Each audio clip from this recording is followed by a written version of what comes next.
लिखा मंजूर किस्मत का खुदा को याद क्या करना। रे लिखा मंजूर किस्मत का खुदा को याद क्या करना। जहाँ बेदर्द हाकिम हो वहाँ फरियाद क्या करना। जहाँ बेदर्द हाकिम हो वहाँ फरियाद क्या करना। नमस्कार प्रणाम भैया। भैया हम वीरेंद्र यादव बीरू आज आ गए बनी जा हमनी के अपना खेत पर धान काटे खातिर। बारिश हो गई का कारण हमनी का कटिया बंद हो गई है, लेकिन आज बारिश के बाद पहली बार हमनी हसुआ उठैले बनी जा।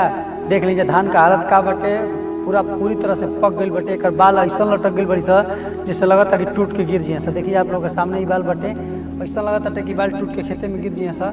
लेकिन क्या किया जाए, किसान है हम लोग, चाहे जिस परिस्थिति में हो फसल को तो काट करके हम लोगों को अपने घर ले ही जाना है, नहीं तो हम लोगों के दुख दर्द को समझने वाला और कौन है।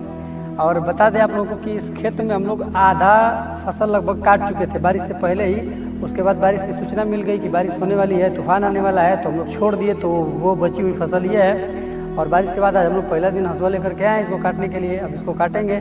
और जो बारिश में भीग गई थी फसल, जो पहले से हम लोग काट दिए थे, उसकी हालत हम आप लोगों को दिखा रहे हैं। देखिए ये फसल जो है पूरी तरह से एकदम जम गई है, पूरी तरह से देख रहे हैं एकदम पूरा धान का बीज जो है पूरी तरह से इसी में जम गया, हरी हरी घास की तरह दिखाई दे रहा है। यानी बहुत ज़्यादा नुकसान हुआ है किसानों का। लेकिन क्या किया जाए, कौन सुनने वाला है। किसान अगर कहीं फरियाद भी करे तो कोई सुनने वाला नहीं है।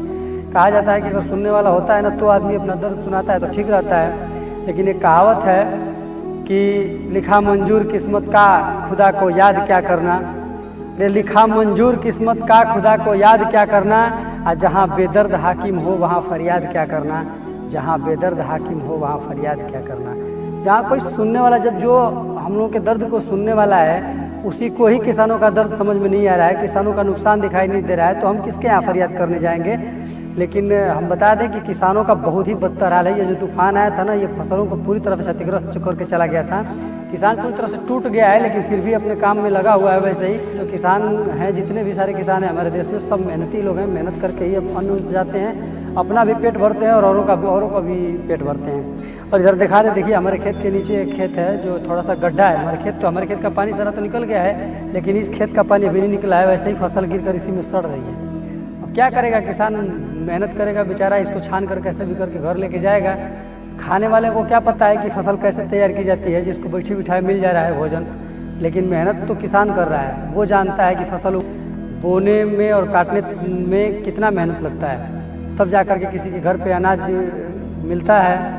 और फिर भी अगर इतनी मेहनत करने के बाद किसान अनाज उपजाता है, लेकिन फिर भी उस अन्न की कोई कीमत नहीं। किसान चाहे जाड़ा हो, गर्मी हो, बरसात हो, सब कुछ बर्दाश्त करता है, अपनी फसल को तैयार करता है और जब काटता है और बाज़ार में बेचने के लिए लेके जाता है तो उस फसल की कोई कीमत ही नहीं लगाता है। चलिए छोड़िए, जाने दीजिए, हमें इस टॉपिक पे ज़्यादा बात नहीं करना है। बस इतना ही कहना चाहते हैं कि आप लोग खुद ही समझदार हैं, समझ सकते हैं कि इस देश में, जो भारत देश है, कृषि प्रधान देश कहलाता है, इस देश में किसानों की कितनी अहमियत है, कितनी इज्जत हो रही है, किसानों की कितना मान सम्मान दिया जा रहा है और कितना सपोर्टिव है सरकार किसानों के हित में।